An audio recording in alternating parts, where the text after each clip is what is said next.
Hello everyone, my name is Awat, and today I'll be showing you all some tips and tricks to help you play on my maps. In case you guys didn't know, I am a mod maker for Age of Mythology, and I have a bunch of these maps that you can play in skirmish or online. That's right, you can share it with your friend as long as you host. They won't see the pretty images, but once they load into the game, it should work for everyone. This can be downloaded for free at any time in the in-game mod browser. It could also be removed there as well. But yeah, on February 12th, 2 days after Dimitri's release, I released an update to my mod that changed a lot of things and added new maps, and some of you may have been struggling a bit, as apparent by the fact that I keep getting messages when I open up Steam or when I play online. So I'm going to help some of you guys out with some of the most common things I've been seeing. First up is AWAT Nomad. A lot of people like that map, and I'm really glad they do because I worked really hard on it. But some of you guys struggle to find a town center within the designated time. Especially, it's brutal for Atlantean players because they start out with nothing but a single citizen. So I'm gonna give you guys some pointers on how to find your first town center quicker. So if you've played this map one or two times, you may notice some things that town centers do not spawn in the water. Regardless of how you play, the town centers will usually spawn away from the water. So following that logic, you also at the beginning of the match do not want to be near water. So if you have like a villager who's just hanging out by water or the shoreline, find land as soon as possible and walk inwards towards the center of that land mass. Most of the time, you'll see that town centers will be towards the center of land masses. So anytime you're on water or the beach, you are not looking for a town center because they can't even be there. Another thing is if you're playing any Pantheon but Atlantean, try splitting up your villagers. A lot of people merge their villagers, and that just halves the speed at which you find your town center. If you want to get really tryhardy, you can also use your hurtables that you encounter along the way as scouts, but I wouldn't recommend it because their line of sight is so slow. And for a lot of people, that's just overwhelming to them. Another thing is watch your villagers. Do not let them automatically fight predators. So normal Nomad has predators disabled, but AWAT Nomad does not have predators disabled, and they do in fact spawn. Which subtle detail, yes, I did make sure that the type of predator matches the biome that spawns in. But that aside, the predators will fight your villagers, and your villager will fight back by instinct, even if ceasefire is active. What you're going to want to do is make sure your villager runs away and find a town center instead of fighting them. Because not only is your villager likely to lose to predators, even if they do come out on top, you would have wasted half the ceasefire just fighting predators. So watch your villagers, make sure they don't just randomly die to predators. Especially if you're playing Atlantean, you only start with one villager, so all the more reason to have them run away. You can come back and kill the predators later for hunt. Norse doesn't really have to worry about it since you started Berserk, and predators will not attack your Berserk. They will, however, attack either your dwarf or your villager. You spawn with dwarf if you are playing Thor. With this knowledge in mind, you should be able to find a town center within 30 seconds because for the most part, town centers are littered across the map. I made sure that they space themselves out so that you can easily find one anywhere across the map. Do note that the center island typically contains 3 to 4 town centers on larger map sizes. While this might sound appetizing, I wouldn't recommend it because this puts you at the very center and makes you a target for all the players. I've had this experience several matches where it's nice having the extra town centers, but you're just going to get evaded by just about all the players on the map. I'm going to show you guys what incorrect scouting looks like. So in this clip, you can see what most people do is that they just have their villagers walk in a straight line with no awareness as to what the environment is like. But you can see the straight line is across a river, and town centers do not spawn by water. So they're gonna keep walking, they're gonna keep walking. You can see it's gonna be a while this way. Versus if you had just walked into one of the nearest land masses and just looked for a town center there, you guys would have been fine. So yes, find a land mass and go towards its center. You know, the town center won't be guaranteed to be the exact center, but it'll be somewhere around there away from the water. And by the way, you're gonna want like a decently sized landmass, not one of these like skinny ones. Skinny or weirdly shaped ones are not gonna have enough space to spawn in town center, so you're gonna want to avoid them. You can generally tell if they're gonna be a skinny continent just by the way the beach moves. Because if the beach doesn't really open up wide, then you know that the edges of the island are gonna be very nearby, which means that therefore it's a small island. And then there have been rare cases I've seen where a healthy sized island does not spawn a town center, but this is very rare. And even then, the island next to it probably has at least 2 town centers. So while yes, I did warn you guys that because of the truly random generation, unlike other maps which have symmetrical constraints, AWAT Nomad has more random focused. It's going to cause these disparities, and that's just a natural part of it.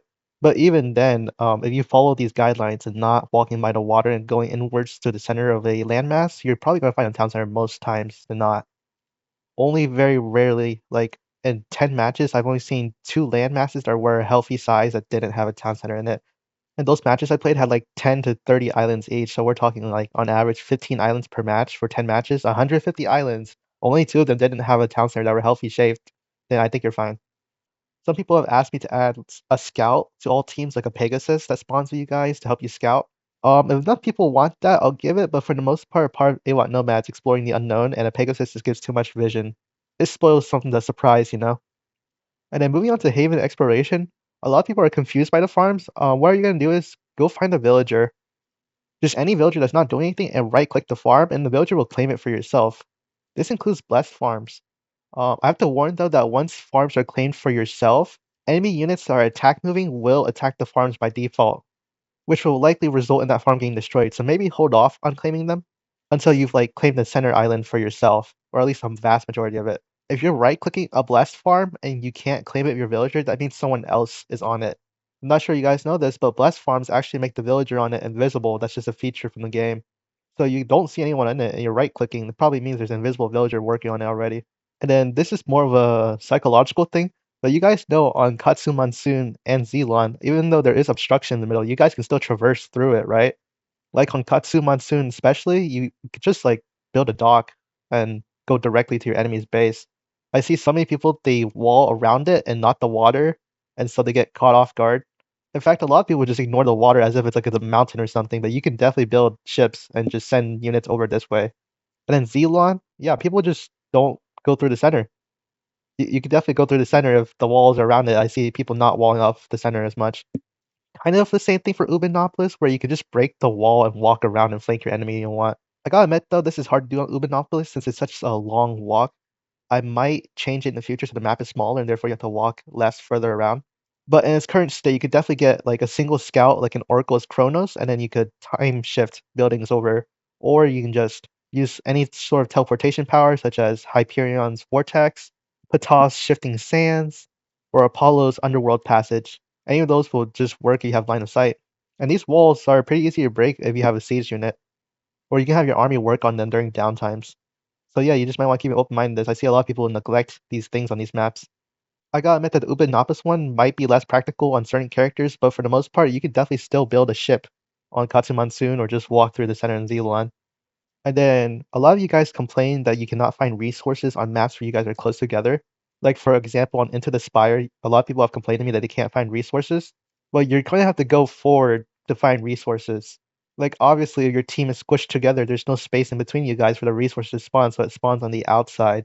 Like if you have a box of donuts and the bottom layer is a bunch of squished donuts, and there's not very much room for sprinkles, is there? Now the sprinkles are gonna have to go on top or the outside, you know, just like the resources in this case for your team area. So on these maps where you spawn close together, you're just gonna have to fight for the resources, and there's gonna be a focus on resource management. On most maps, you have to do this anyway. It's just a matter of time before you do it. Whereas on this map, it's just a lot earlier. You know, that's just the design of it. So not all the maps are just the same boring stuff. And then finally, on Cypress Scent, a lot of you guys get your scouts killed by the berries. The answer is to just keep them moving. Do not let them stop, and the berries will be too slow to reach them. And then once your scout makes it back to base, the berries will only be fixated on your scout. They will not attack your villagers or anything else until the scout is dead. So what you can do is just have your scout run around and have your town center shoot the berries. Unfortunately, since they are nature, they will have to be manually selected one by the town center. So you're gonna have to tell the town center to shoot them one by clicking on them. But besides that, they hardly do any damage. They're practically harmless. Even the berserk that you get in Age 1 can fight back against them. Just make sure your town center helps. Make sure your scout doesn't just stand around and die, and you should be fine. I removed all nature enemies except for this one because they were mostly harmless. They're more of a funny gag than anything.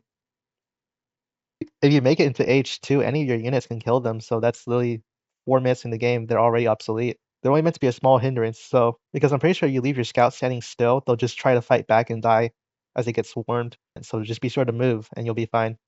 But yeah, those are the tips and tricks that I'm covering today. I'll be sending this video to my friends who need it later. If you're one of my friends, just tell me anything else you might need. I'll make it into a second video, or you're a random stranger passing by, feel free to comment, and I will include it in a second video so you guys can just rewatch these videos when I'm not replying, since I hardly reply to my messages on Steam. As usual, you can also go to the designated area for my mod on the forums at any point and leave a comment there, or a comment anywhere on my YouTube videos. Thanks for watching as usual, and have a good day.